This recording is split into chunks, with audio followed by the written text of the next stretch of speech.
이렇게 또 여러분들도 이렇게 뵈니까 너무 반가워요, 진짜. 이렇게 한 분 한 분 들어오시는데 제가 오늘 마음이 아주 흡족해가지고 참 성탄을 맞아서 이렇게 우리가 한 공동체로 모일 수 있다는 게 너무 감사한 것 같아요. 잠시 기도하고 말씀 같이 나누겠습니다. 사랑이 많으신 주님 은혜를 감사합니다. 이 하늘 땅 공동체를 세우시고 오늘 또 성탄을 맞이하여 주의 말씀을 나눕니다. 아버지, 우리가 거저 이 자리에 앉아있는 시간이 아니고 하나님의 살아계심과 임마누엘의 우리와 함께 하시는 하나님을 깨닫는 귀한 시간이 되어지도록 주께서 역사해 주옵소서. 예수 그리스도 이름으로 기도합니다. 아멘. 같이 옆 사람들과 한번 인사하기를 원합니다. 크리스마스를 맞아서 하나님이 당신을 사랑하십니다. 이렇게 한번 같이 인사해 주세요. 하나님이 당신을 사랑하십니다. 하나님이 당신을 사랑하십니다. 하나님이 당신을 사랑하십니다. 네, 아멘.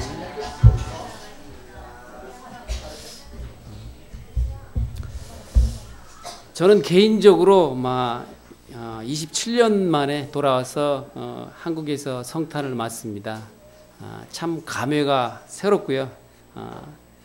이렇게 여러분들과 예배를 같이 드릴 수 있다는 게 참 어디 꿈꾸는 것 같아요. 어떤 그런 느낌이고요. 일본에서는 성탄이 있을까요, 없을까요? 크리스마스가 있을까요, 없을까요?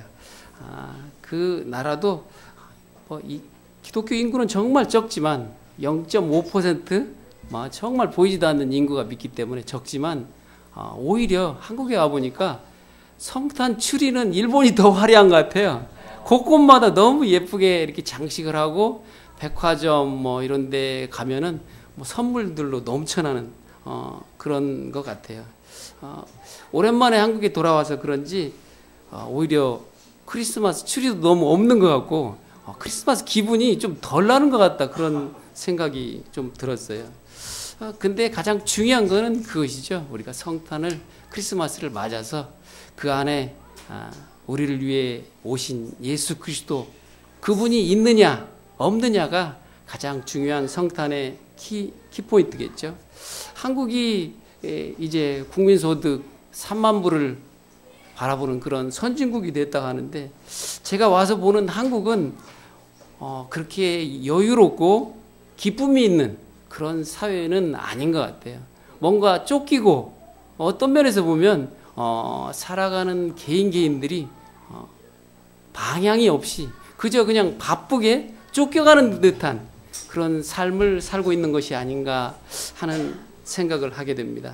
하나님께서 우리에게 우리를 이 땅에 보내셔서 주신 단 한 번의 구원의 기회를 놓치고 살아가는 사람들이 너무 많다, 이런 생각을 하면서 참 안타까운 마음을 금할 수가 없습니다. 얼마 전에는 제가 전철을 타고 수원을 갈 일이 있어서 이제 수원을 이렇게 딱 가는데 이게 기차가 지나가는 거예요. 근데 그 기차가 지나가는 모습을 보면서 딱 떠오르는 오버랩 뜨는 영상이 있었는데, 그게 예전에 봤던 기독교 영화 아버지와 아들이라는 영화가 딱 보이는 거예요. 그 영화를 여러분들 거의 다 많이 보셨을 거라고 생각하는데, 그 영화의 내용은 그렇습니다.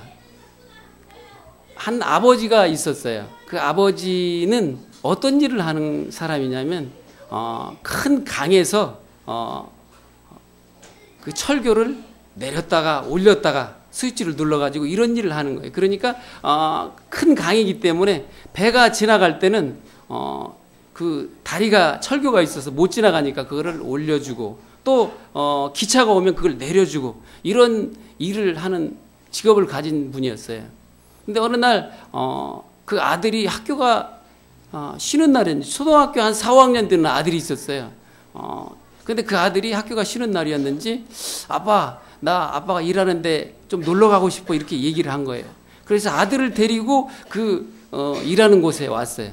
그래서 아들과 함께 재밌게 놀다가 갑자기 생각을 해보니까 할 일이 남아 있는 거예요. 그래가지고 그 아버지는 얘야, 여기서 잠깐 놀고 있어라, 이렇게 얘기를 하고 일을 하러 갑니다. 근데 그렇게 재밌게 놀고 아들이 있다가 좀 시간이 지났는데 저쪽 강 건너편에서 기차가 달려오는 게 보이는 거예요. 그래가지고 이 어린 아들이 아버지에게 그거를 알려야 되겠다는 생각에 열심히 뛰어갑니다. 그래가지고 그 아버지를 부르면서 가다가 철길 밑으로 내려가게 되는 거예요. 아버지는 이때 기차가 오는 것을 그제야 알게 됐어요. 그래서 얼른 돌아와서 이제 그 철교를 내리려고 스위치를 내리려고 보니까 아들이 그 철교 밑에 가 있는 거예요. 아버지는 굉장히 당황을 하죠. 그래서 소리를 지릅니다. 아들아 얼른 나오라고 소리를 지른 거죠. 예, 얼른 나오너라. 근데 아들이 있는 곳이 멀어서 그 소리가 들리지가 않는 거예요. 기차는 점점 달려옵니다. 이제 철교를 내리지 않으면은 기차는 강에 빠져서 모든 사람이 죽는 거예요. 근데 이 철교를 내리게 되면은 아들이 죽습니다. 아버지는 정말 마음에 심한 동요와 갈등을 느끼죠. 과연 이걸 어떻게 해야 될 것인가? 아무리 소리 질러도 아들은 아버지의 소리를 알아듣지 못하고 갈등하고 고민하는 아버지는 그 철교를 드디어 어쩔 수 없이 내리게 됩니다. 정말 미칠 것 같은 거죠. 자기 아들을 희생하고 그 철교를 내렸어요. 조금 지나니까 그 철교로 기차가 달려옵니다. 아버지는 정말 정신이 제대로 있는 상태가 아니에요. 근데 그 기차가 앞으로 지나갑니다. 근데 그 기차 안에 있는 사람들은 어떤 사람들은 막 노래를 부르고 춤을 추고 술을 마시고 어떤 사람은 마리화나 마약을 하면서 이렇게 막 있고 막 그렇게 사람들이 왁자지껄 하면서 지나가는 거예요. 아무런 일이 없었던 것처럼 그들은 그렇게 지나가는 것입니다. 자신의 생명보다 더 귀한 아들이 희생되었지만 그들은 아무도 그것을 의식하지 못하고 그냥 그렇게 지나가는 것입니다. 어쩌면 우리의 삶이 우리 현재의 삶 역시도 이런 모습으로 그렇게 살아가는 것이 아닌가. 저는 기차를 보면서 그 모습들이 오버랩되더라고요. 귀한 하나님의 어린 양이 이 같은 희생의 모양으로 이 땅에 오신 날이 바로 성탄의 귀한 절기입니다. 이 절기가 저는 우리 마음속에 정말 큰 소망이 될 수 있는 그러한 절기가 되기를 간절히 바랍니다. 인간인 우리는 우리의 힘만으로 이 땅에서 죄와 허무에서 절망에서 벗어날 수 있는 존재가 아닙니다. 공허함을 채울 수가 없습니다. 어느 누구도 참빛 되시는 예수 그리스도를 구세주로 받아들이기 전에는 자유할 수가 없는 그런 존재지요. 그래서 예수님께서 이 땅에 오셔야만 하신 것입니다. 이 시대는 꿈을 상실한 시대 같아요. 한국 청년들의 꿈이 너무 사라진 것 같아요. 꿈을 모르니까 공무원이 꿈이래요. 안정된 삶을 살아가는 것이 꿈이라고 얘기를 합니다. 예수 그리스도의 복음의 빛이 사라졌습니다. 미래를 꿈꾸지 못하고 천국의 소망을 상실하고 그저 갈 길을 알지 못하고 달려가기만 하는 시대가 이 시대인 것 같습니다. 돈을 많이 벌고 인기가 있고 소위 성공을 하면 모든 행복이 우리에게 주어질 거라고 생각을 하는 거죠. 그렇지만 결국 그렇지 않다고 하는 것입니다. 아무리 성공을 해도 물질 만능주의에 빠진 인간은 비교의 의식으로 인해서 불안해하고 가지면 가질수록 더 갖기를 원하고 불안해지는 그런 존재입니다. 이것이 창조주 하나님을 알지 못하는 말세 우리 인간의 모습입니다. 디모데서에서 사도 바울은 이렇게 말합니다. 너희는 이것을 알라. 말세에 고통하는 때가 이르러 사람들이 자기를 사랑하며 돈을 사랑하며 자랑하며 교만하며 비방하며 부모를 거역하며 감사하지 아니하며 거룩하지 아니하며 무정하며 원통함을 풀지 아니하며 모함하며 절제하지 못하며 사나우며 선한 것을 좋아하지 아니하며 배신하며 조급하며 자만하며 쾌락 사랑하기를 하나님 사랑한 것보다 더하며. 우리 사회의 현실이 우리의 모습이 어쩌면 이런 것 같습니다. 사도 바울은 이렇게 얘기합니다. 경건의 모양은 있으나 경건의 능력을 부인하니 이 같은 자들에게서 내가 돌아서라. 이번 성탄을 맞은 저에게는 기쁨보다는 말세에 주어진 안타까움 속에서 재림의 주님을 사모하는 어떤 그런 생각들이 더 많은 것 같은 그런 느낌이 듭니다. 경건의 모양이 아니라 경건의 능력을 소유하는 하나님의 사람으로 여기 계신 우리 모두가 거듭나기를 그렇게 바라는 시간입니다. 2000년 전 초림의 예수님이 오시는 유대 땅도 이처럼 소망이 없는 그런 시기였습니다. 400년간 선지자들이 끊기고 이스라엘은 로마의 식민지가 되었습니다. 아이러니컬하게도 그런 역사 속에서 예수님은 베들레헴의 예언대로 그렇게 탄생을 하게 되시는 것입니다. 오늘 본문 누가복음을 보면 가이사 아구스토라는 인물이 나옵니다. 그는 로마의 초대 황제 아우구스토스입니다. 그는 세금을 많이 걷고 천하의 로마를 자랑하기 위해서 인구조사를 명령하는 거죠. 그때 로마는 서쪽으로는 영국, 동쪽으로는 페르시아에 이르기까지 그 당시 문명국의 거의 전부를 지배하는 그런 나라였습니다.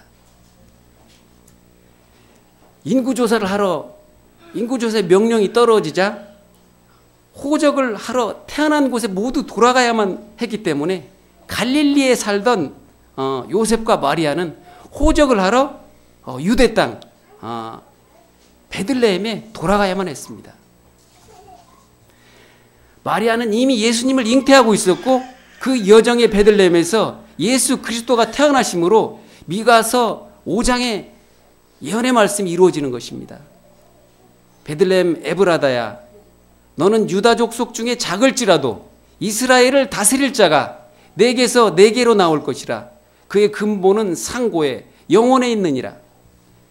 다윗의 동네라고 불리는 떡집이라고 얘기는 베들레헴에서 예언대로 생명의 떡이신 예수 그리스도가 탄생하십니다. 아우구스토스는 자신의 권력을 자랑하고 더 많은 세금을 거두기 위해서 인구조사를 명하지만 그 명령까지도 하나님의 계획을 이루는 그러한 도구로 사용되어지는 것입니다. 이 땅에 오신 구세주는 가난한 가정의 초라한 모습으로 강보에 쌓여 한 허름한 여관에 말구 위에 누이십니다. 한편 그 지역의 양을 치는 목자들에게 천사들이 구세주의 탄생의 복음의 소식을 전하고 호련히 수많은 천군 천사가 하나님의 영광을 돌리는 찬송을 합니다. 동방의 박사들은 나신 유대인의 왕을 예배하러 베들레헴까지 예물을 가지고 찾아옵니다. 창세 때부터 계획되었던 인간을 향한 하나님의 사랑의 계획이 이 땅에 실체를 드러내는 역사적인 순간이 성탄입니다. 신이신 하나님께서 모든 영광을 버리고 연약한 인간으로 태어나서 임마누엘의 하나님으로 오시는 순간이 성탄인 것입니다. 마태복음 1장에는 이 모든 일이 된 것은 주께서 선지자로 하신 말씀을 이루려 하심이니 이르시되 보라 처녀가 잉태하여 아들을 낳을 것이요 그의 이름은 임마누엘이라 하리라 하셨으니 이를 번역한즉 하나님이 우리와 함께 하시다 함이라. 임마누엘, 하나님이 우리와 함께 하신다. 이제부터 너희는 혼자가 아니다. 내가 너를 천하보다 더 귀하게 여기고 사랑한다. 마음문을 열고 나를 바라보아라. 이것이 죄 가운데 태어난 하나님을 잃어버리고 고통하는 고장난 우리 인생을 향한 하나님의 사랑의 메시지인 것입니다. 이것이 성탄을 통하여 하나님이 우리에게 주시는 가장 귀한 기쁨의 소식입니다. 인생의 고난과 허무에 절망하던 우리 영혼에게 빛으로 오신 하나님, 우리를 구원하실 수 있는 유일한 그분이 오셨다는 것, 그것은 확실한 기쁨의 소식입니다. 며칠 전에 일주일 전인가요? 안타까운 그런 뉴스가 있었죠. 인기 아이돌 그룹 샤이니라고 하는 그룹의 한 멤버가 자살을 하는 것입니다. 그는 사회적으로 제법 성공을 했고 인기도 있었고 겉으로 보면 별로 부러울 것 없는 것 같은 그런 사람이었지만 그는 고통하다가 혼자 외롭게 이 세상을 떠나갔습니다. 그런 그의 유서를 남겼는데 그 유서에 이렇게 쓰여 있었습니다. 난 속에서부터 고장났다. 천천히 날 갉아먹던 우울은 결국 날 집어삼켰고 난 그것을 이길 수가 없었다. 난 그걸 미워했다. 끊기는 기억을 붙잡고 아무리 정신 차리라고 소리쳐봐도 답은 없었다. 막히는 숨을 틔워줄 수 없다면 차라리 멈추는 게 나아. 책임질 수 있는 건 누구인지 물었다. 너뿐이야. 참 안타깝습니다. 어떤 고민을 갖고 괴로워했는지 외로워했는지 그것을 전부는 알 수 없지만 그가 가진 문제는 어쩌면 우리의 문제이기도 하고 우리가 언제 가질지도 모르는 그러한 고민일 수 있다는 생각을 합니다. 단 하나, 그가 알지 못했던 중요한 하나는 우리 모두는 우리 자신의 모든 문제를 해결할 수 있는 그런 존재가 아니라고 하는 것입니다.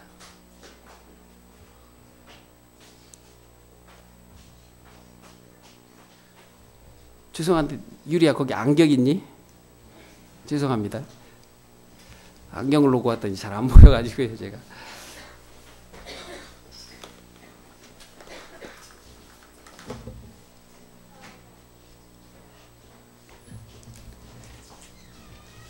그것은 죄에 빠진 인간의 우리의 실체라고 하는 것입니다. 우리 스스로 그 모든 죄의 문제에서 우리가 빠져나온다고 하는 것은 불가능한 일입니다. 미워하고 시기하고 질투하고 음란하고 배신하고 자신만을 생각하고 우리 모두가 그렇습니다. 전에 페이스북에서 보았던 일이 생각납니다. 페이스북에 친구 중에 한 분인데요. 사회적으로 성공하고 인정을 받아서 절대로 그럴 것 같지 않은 분이 이런 글을 올렸더라고요. 사모님과 함께 길을 가다가 한 젊은 여자를 본 거예요. 근데 그냥 가시면 좋은데 그 젊은 여자를 돌아보다가 싸움이 난 거예요. 그뿐만이 아닙니다. 모두가 다 그렇습니다. 모든 남자가 거의 다 그래요. 남자가 40을 넘으면 전혀 안 예뻐 보이던 여자가 다 예뻐 보인다고 합니다. 악한 죄성이죠. 동물적인 본능입니다. 그렇다면 여러분들은, 여성분들은 전부 천사일까요? 시기와 질투가 얼마나 많은지요. 40 넘은 아줌마 몇 분 모인 곳에 순진한 남자가 한 명 끼면요 바보 되기 십상입니다. 우리는 남성이나 여성이나 모두가 타락한 인간이라는 것을 인정해야 합니다. 그것을 이렇게 얘기합니다. 의인은 없나니 한 명도 없다고요. 늪에 빠진 사람은 혼자서 늪을 빠져나올 수가 없습니다. 모든 힘을 다하고 노력을 다하면 더할수록 더 깊이 빠져들어갈 뿐입니다. 힘을 빼고 도움을 기다려야 합니다. 우리 형편이 이렇다고 하는 것이죠. 죄의 늪에 빠진 인간은 혼자의 힘으로 그 죄의 늪에서 절대로 빠져나올 수가 없습니다. 그래서 우리는 모두가 참으로 예수 그리스도의 도움이 필요한 사람들입니다. 그뿐 아니라 하나님을 모르는 이 세상은, 하나님이 안 계시는 타락한 이 세상에는 오히려 그것을 부추기는 존재가 있다고 하는 것을 우리는 알아야 합니다. 일본에 제가 전도사로 섬길 때 그 식품 회사를 하고 있었는데 어느 날 한 일본 사시는 한국 교포분이 찾아오셨어요. 그래가지고 잠깐 제 얼굴을 보더니 이렇게 말씀을 하시는 거예요. 송 사장님 어찌 그렇게 행복해 보이시냐는 거예요. 여러분 제 얼굴이 지금 행복해 보이시나요? 그때는 지금보다 조금 더 행복해 보였나 봐요, 진짜. 그러니까 그 양반이 저한테 그렇게 항상 어떻게 그렇게 행복해 보이냐요. 근데 제가 그렇게 얘기를 했어요. 바로 이 나온 얘기가 예수를 믿어라. 예수님을 믿으면 이렇게 행복해진다. 그리고 한 시간 동안 복음을 전했어요. 예수를 믿어야 되는 이유, 간증을 또 이렇게 전하면서 이렇게 복음을 전했어요. 근데 그분이 바로 예수를 믿게 됐어요. 그 다음 날부터 새벽 기도를 나오기 시작했습니다. 그래서 날마다 새벽 기도, 금요, 수요 예배, 주일 예배, 그리고 시간이 들 때마다 같이 말씀을 나누고 이렇게 했는데요. 굉장히 우울한 그런 시절을 지나고 있었나 봐요. 근데 나중에 들은 얘기인데 이 양반이 2번 정도 자살을 기도했었대요. 근데 집이 굉장히 잘 사시는 분이었어요. 그 건설회사 회장님이 남편이었거든요. 근데 그 2층 집에 높은 곳에 서 있으면 갑자기 우울함이 찾아오면서 2층에 서 있는데 누가 얘기를 한대요.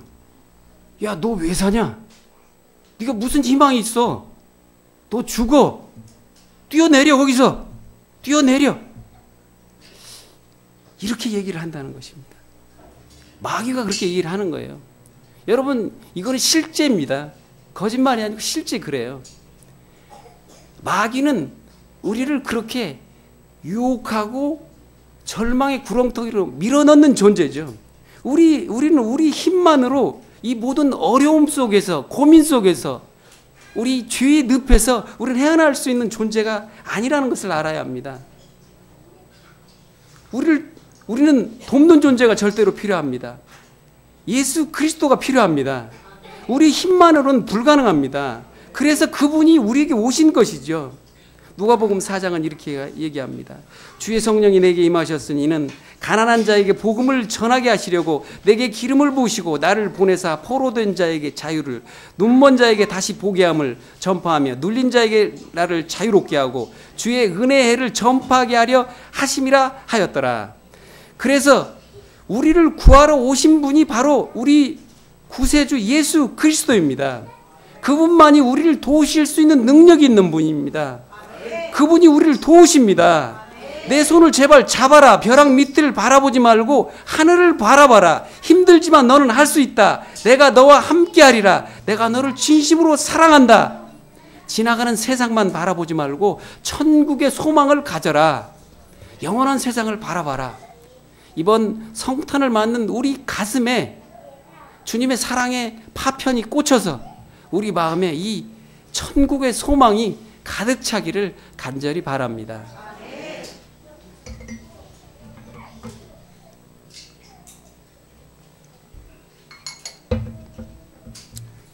두 번째로, 그렇다면 예수 그리스도께서 왜 이렇게 초라한 모습으로 인간의 형상을 입고 이 땅에 오셔야만 했을까요? 가난한 요셉의 집안의 맏아들로, 그것도 태어난 곳이 여관의 마국간에서 그 여물통, 그곳에서 누여가지고 태어나셔야만 하셨을까요?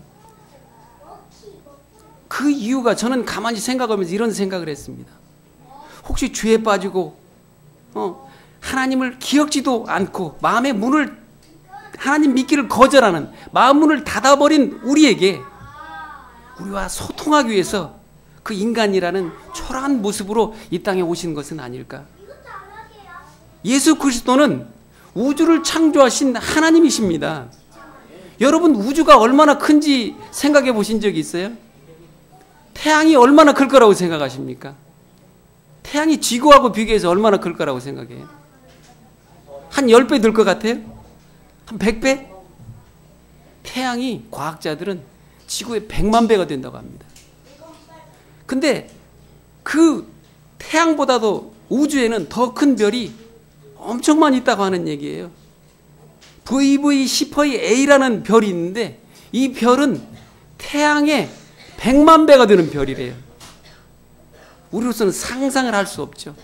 이런 거대한 우주를 창조하신 하나님이 인간의 형상을 입고 인간과 소통하기 위해서 성탄에 인간으로 오신 것입니다. 요한복음 1장은 이렇게 말씀하십니다. 태초에 말씀이 계시니라. 이 말씀이 하나님과 함께 계셨으니 이 말씀은 곧 하나님이시니라. 그가 태초에 하나님과 함께 계셨고 만물이 그로 말미암아 지은 바 되었으니 지은 것이 하나도 그가 없이는 된 것이 없느니라.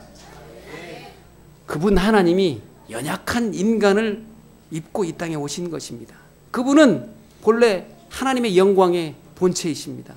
그렇지만 하나님과 동등됨을 취할 것으로 여기지 아니하시고 힘없고 연약한 인간으로 시기당하고 미움당하고 고통당하러 이 땅에 오시는 것입니다. 빌립보서 2장에 그는 근본 하나님의 본체이시나 하나님과 동등됨을 취할 것으로 여기지 아니하시고 오히려 자기를 비워 종의 형체를 가지사 사람들과 같이 되셨고 사람의 모양으로 나타나사 자기를 낮추시고 죽기까지 복종하셨으니 곧 십자가에 죽으심이라. 왜일까요? 이것이 하나님의 사랑입니다. 한 금슬이 아주 좋은 부부가 살고 있었습니다. 그런데 이 남편의 부모님이 어느 날 화재를 당해. 이 화재를 당하니까 거기에 있던 이 남편이 그 부모님을 구하러 불 속에 뛰어듭니다. 최선을 다했지만 그 부모님을 구할 수는 없었고 이 남편은 얼굴이 화상을 입어가지고 완전히 괴물처럼 되어버린 거예요. 이 남편은 그때부터 밖에 나가지도 않고 아내와의 대화도 회피하고 이렇게 고립된 공간에서 그냥 세월을 보내게 됩니다. 이것을 보는 그 사랑하는 아내의 마음은 너무 괴로웠고 힘들었습니다. 이렇게 세월을 보내다가 어느 날은 유명한 성형외과를 찾아가게 됩니다. 그래가지고 그곳에 가서 성형외과 원장님과 상담을 하는데 남편 사진을 보여주는 거예요. 혹시 남편이 이런데 남편을 고칠 수 있겠습니까? 이 원장이 얘기를 합니다. 물론이죠. 그거 깨끗이 고칠 수 있습니다.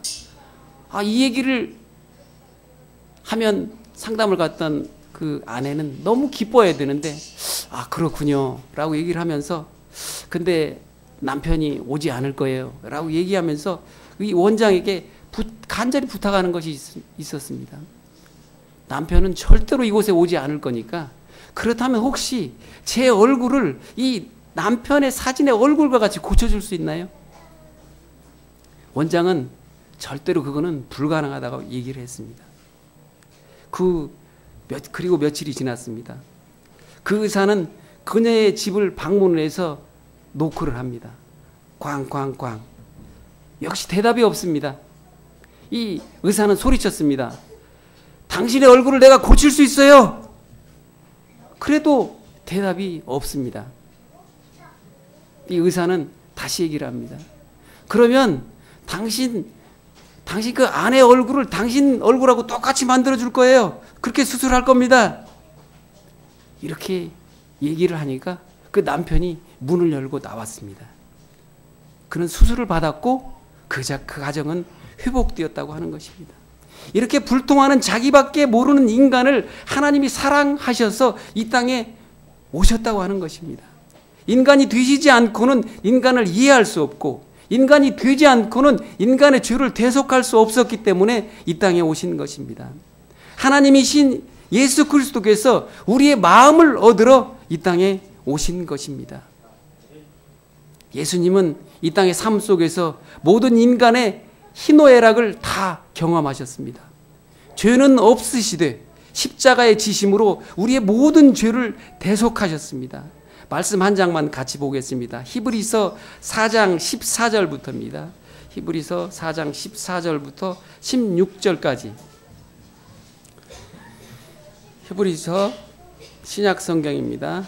히브리서 4장 14절부터 16절까지 말씀입니다. 한 목소리로 다 찾으셨으면 한번 같이 읽어보겠습니다. 시작. 그러므로 우리에게 큰 대제사장이 계시니 승천하시니 곧 하나님의 아들 예수시라. 우리가 믿는 도리를 굳게 잡을지어다. 우리에게 있는 대제사장은 우리의 연약함을 동정하지 못하실 이가 아니요 모든 일에 우리와 똑같이 시험을 받으신 이로되 죄는 없으시니라. 그러므로 우리는 국률하심을 받고 때를 따라 돕는 은혜를 얻기 위하여 은혜의 보좌 앞에 담대히 나아갈 것이니라. 아멘. 우리의 힘만으로는 해결할 수 없는 것이 있습니다. 하나님이 아니면 안 되는 것이 있습니다. 그것을 우리에게 주시려 하나님이 오신 것입니다. 영원한 생명, 영원한 천국을 선물하러 예수 그리스도께서 이 땅에 오신 것입니다. 이 땅에서의 삶이 끝이 아니고 영원한 천국이 존재합니다. 이 땅에서의 삶도 우리 자신 혼자서 우리의 능력으로만 살아가는 것이 아니고 하나님과 함께 살아가는 것이 필요합니다. 볼지어다 내가 문 밖에 서서 두드리노니 누구든지 내 음성을 듣고 문을 열면 내가 그에게로 들어가 그로 더불어 먹고 그는 나로 더불어 먹으리라. 우리의 모든 연약함을 아시는 분, 우리를 긍휼히 여기시는 우리의 구세주, 그분 앞에 숨김없이 우리의 연약함을 고백하면 하나님께서 우리를 도우시고 우리를 인도하실 것입니다. 그 인도함을 받는 귀한 성탄이 되기를 간절히 바랍니다. 사회는 발전하는데 오히려 사랑은 식어지고 소망은 사라지는 시대입니다. 모든 사람들에게 마음의 여유가 없어지는 것 같습니다. 항상 쫓기면서 살아갑니다. 그러나 우리에게는 소망이 있습니다. 우리를 자유케 하는 분이 계십니다. 2000년 전 성탄으로 우리에게 오신 구세주 예수 그리스도이십니다. 그분 안에 있을 때 우리는 만족이 있습니다. 개인적으로 2017년 2년을 돌아볼 기회를 가졌어요. 설교를 준비하면서 한 2년을 이렇게 돌아보게 됐는데 저는 놀라운 하나님의 인도하심 앞에 뭐라 고백할 수 없는 그런 감동을 느꼈습니다. 참으로 견디기 힘든 2년이라는 시간은 저에게 참으로 견디기 힘든 그런 고난의 시간이었습니다. 안 해본 일이 없을 만큼 별의별 일을 다 해봤고요. 별의별 일들을 다 경험을 해봤습니다. 그러나 고난 속에서 주님 앞에 묵묵히 서 있을 때 주님은 저희의 한 걸음 한 걸음을 인도해 주셨습니다. 책에서나 보던 수많은 간증거리들이 정말 넘쳐났어요. 그렇게 넘어왔던 세월 속에 올해 6월과 7월의 기간은 정말 저도 두 손 두 발 다 들었던 그런 시간이었습니다. 아내와 딸아이가 둘 다 힘들어할 때 이제는 주님이 살리든지 죽이든지 마음대로 하시라고 정말 포기했어요. 그런데 그때부터 모든 길을 주님께서 또 다 예비하시고 인도해 주셨습니다. 제가 여러분께 이렇게 고백하면 어떨까요? 여러분 앞에 서 있는 제가 이 세상에서 가장 행복한 것 같아요. 저는 감히 이렇게 말씀을 드릴 수 있는 것은 제가 여기 계신 모든 형제 자매 여러분들보다 경제적으로 환경적으로 모든 면에서 가장 열악한 환경에 서 있을 거라는 확신 속에서 고백하는 겁니다. 그러나 그럼에도 저희가 하나님께 가장 많이 감사하고 세 식구가 가정에서 화목하며 사랑하며 기쁨으로 살아가고 있다면 그것이 왜일까요? 하나님이 살아계시기 때문입니다. 얼마 전에 용인에 있는 여동생과 대화를 나눈 적이 있습니다. 우리가 좋아하는 돈 얘기가 나왔습니다. 누가 만약에 1000억을 준다고 하는데 그 조건이 예수를 믿으면 안 되고 안 믿는다고 하면 주겠다. 이렇게 하면 어떻게 하냐는 얘기가 나왔어요. 여동생이 요즘에 믿음이 많이 좋아졌습니다. 신앙생활을 열심히 해요. 근데 가만히 생각하더니 오빠 1000억이면 안 되겠대요. 그래가지고 제가 얘기를 했죠. 한 20년쯤 전에 저라면 저도 그랬을지 모른다는 생각이 들었어요. 그러나 지금 저에게 질문하신다면 저는 솔직히 아무런 미련 없이 이렇게 어렵고 힘든 돈이 너무 필요하겠죠. 그렇지만 1000억을 그냥 가볍게 필요 없어라고 포기할 수 있다고 여러분께 말씀을 드릴 수 있습니다. 돈보다 명예보다 실은 더 중요한 분이 계시기 때문입니다. 제가 감히 여러분들에게 하나님을 고백하자면 이것입니다. 하나님은 살아계시고 죄 많고 성질도 급하고 부족함 투성이인 저 같은 자를 인도해 주시고 계시다고 하는 거죠. 하물며 여러분들이겠습니까? 사는 것이 힘들고 의미도 없고 고난투성이고 병으로 너무 힘들어서 소망이 없다고요? 정말 고난의 끝이 언제 우리 삶에 올지 모르겠다고요? 그래서 기쁨도 없고 감사도 없다고요? 물론 사실일 겁니다. 얼마나 힘드시겠어요. 그러나 그럼에도 우리가 아직 모르는 것이 있다고 하는 것입니다. 놓치고 있는 것이 있어요. 정말 중요한 사실입니다. 우리는 세상에 둘도 없는 값비싼 진주를 발견한 농부들이라고 하는 것입니다. 성경에 진주를 발견한 농부는 어떻게 하죠? 자기의 전 재산을 다 팔아서 그 값비싼 진주를 차지합니다. 예전에 로마의 핍박 밑에서 믿음의 선배들은 진주를 발견하고 그들의 목숨을 걸고 신앙을 지켰습니다. 카타콤 동굴에, 지하 동굴에 들어가서 그 불편함을 인내하고 기쁨으로 그 시간들을 감내하였습니다. 혹시 여러분 최춘선 할아버지라는 분 이야기를 들어본 적이 있나요? 김포에서 태어나신 분인데 일제시대 분이죠. 김포의 갑부의 아들이었답니다. 그분은 그 당시에 동경으로 유학을 가서 동경대학을 졸업합니다. 김포 땅 반이 그 집안의 것이었대요. 거대한 부자죠. 정말 모든 지식을 갖고 학벌이 얼마나 동경대학이면 그 당시 알아주겠어요? 모든 것을 다 소유한 사람이었는데 그는 동경에 유학을 하면서 예수 그리스도를 만나게 됩니다. 그는 돌아와가지고 자기 집에 있는 모든 땅들을 다 천막치고 옆에 살던 사람들에게 나눠주는 거예요. 집 한 채만 달랑 남겨놓고 모든 전 재산을 그들에게 다 나눠주고 맨발로 예수 그리스도의 복음을 전하다가 천국에 가신 분입니다. 왜 그랬을까요? 그분은 값비싼 진주를 발견한 분이기 때문입니다. 사도 바울은 이스라엘의 최고의 학문을 가진 사람이었다고 합니다. 가말리엘이라고 하는 이스라엘의 최고의 학파, 최고로 알아주는 그런 대학을 나와가지고 박사학위를 몇 개 가졌고 정말 성공이 보장된 그런 사람이었어요. 그런데 다메섹 도상에서 예수 그리스도를 만나고 그 모든 것들을 배설물처럼 여기고 예수 그리스도의 복음을 전하는데 모든 일생을 던지지 않습니까? 그는 값비싼 진주를 발견한 사람이었습니다. 우리는 어떻습니까? 우리가 추구하는 것의 본질은 무엇입니까? 우리도 이 땅에 하나님이 기뻐하시는 한 사람들입니다. 값비싼 진주를 소유한 사람들입니다. 우리 모두의 현실이, 여건이, 상황이 어렵다고 해도 우리는 그것을 능가하는 최고의 진주를 발견한 농부들이라고 하는 것입니다. 그렇다면 우리는 기쁨으로 그분의 사랑 안에 감사함으로 살아가는 것이 당연합니다.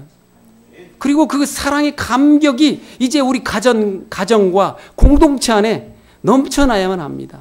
성탄을 맞아 예수 그리스도로 말미암아 우리 가족들 안에 서로 이해와 사랑이 있기를 저는 간절히 바랍니다. 제발 남편분들은 아내에게 좀 사랑을 고백해주고 아내는 또 남편에게 칭찬을 아끼지 말고 또 신뢰를 아끼지 말고 그런 관계들이 이루어졌으면 좋겠어요. 물론 잘하고 계시겠지만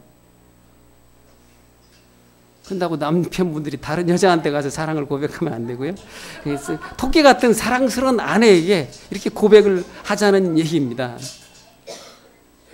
제발 쓸데없는 소리 하지 말라고 무슨 사랑 타령이냐고 고백 안 하면 모르냐고 이렇게 얘기를 하실 수도 있는데 옛날에 한 아버지가 아들을 호주로 유학을 보냈습니다. 그 아버지는 전기공이었는데요. 열심히 일을 하고 아르바이트를 해가지고 그 아들한테 열심히 일해서 학비를 보내는 거예요. 그리고 그 사랑하는 아들을 보냈으니 얼마나 목소리가 듣고 싶겠어요. 그래서 전화를 합니다. 아들아 잘 지내냐? 공부 열심히 해? 하고 끊습니다. 또 그 다음 달이 되면 또 전화를 하는 거예요. 용돈 보내주고 학비 보내주고 아들 잘 지내? 공부 열심히 해? 이렇게 끊는 거예요. 어느 날은 근데 아들이 전화를 하다가 끝에 마지막에 아버지한테 인사를 하는데 아빠 일 열심히 해? 이렇게 얘기를 하는 거예요.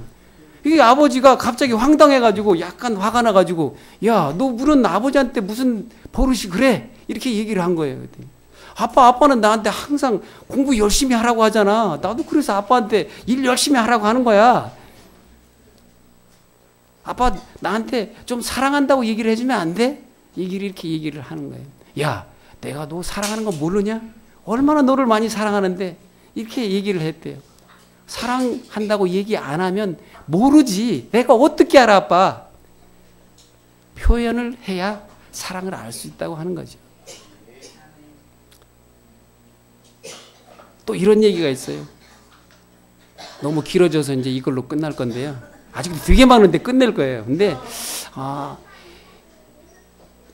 20년 결혼 생활을 한 부부가 있었어요. 경상도 남자였는데 20년 동안 부부 생활을 했는데 어느 날 이혼의 위기가 옵니다. 여자가 도저히 못 살겠대. 이제는 이혼해야 되겠다고. 그러니까 주위에서 말리다가 어느 날 그런 얘기가 나왔어요. 또 그러면 남편에게 당신이 한번 아버지 학교라는 곳이 있다는데 거기를 한번 가서 교육을 받아봐라. 그래서 남편이 그래도 이혼은 하기 싫었어요. 남편은 별로 자기가 문제가 있다고 생각을 하지 않았기 때문에. 그래서 아버지 학교를 들어갑니다.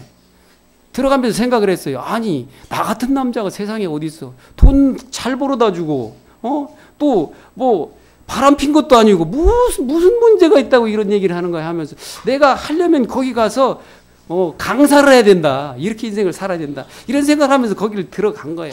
그래가지고 교육을 받는데 대충 받았겠죠. 근데 일주일이 지나고 거기서 숙제를 내줬습니다. 가서 집에 돌아가서 당신 아내에게 사랑한다는 얘기를 해줘라.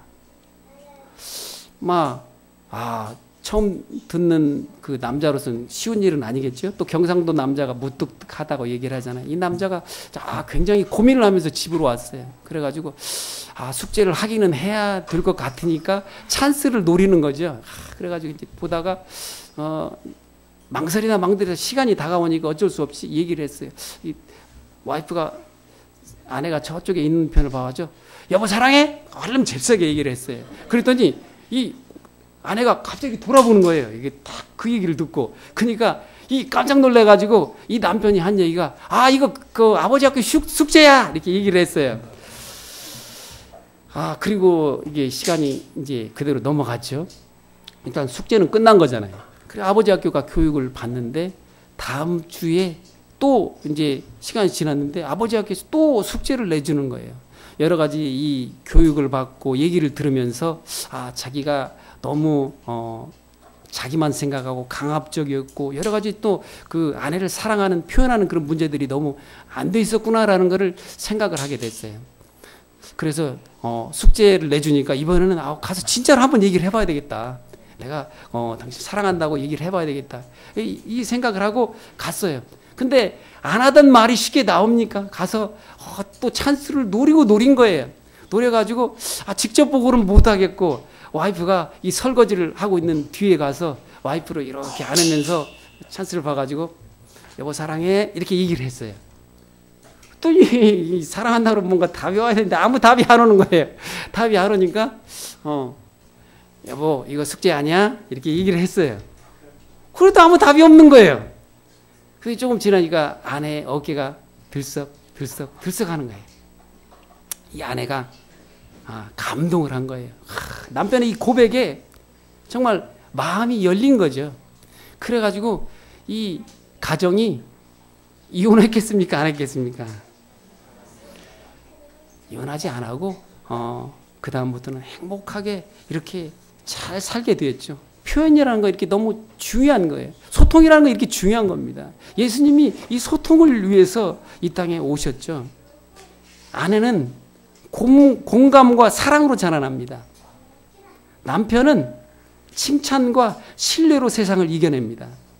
자녀에게 잔소리를 멈추고요. 칭찬과 격려를 아끼지 마십시오. 잔소리할 기회는 얼마든지 남아있는 법입니다. 우리의 공동체 안에 격려와 위로가 넘쳐나기를 바랍니다. 우리 모두는 연약한 존재라서 하나님께서 이렇게 모이게 하신 거죠. 서로의 격려와 위로에 우리는 새 힘을 얻습니다. 그리고 이웃들에게 우리의 기쁨과 감사와 자유함이 전해져서 예수 그리스도의 복음의 소망이 그들 안에도 있기를 이 성탄을 맞아서 간절히 바랍니다. 감사합니다.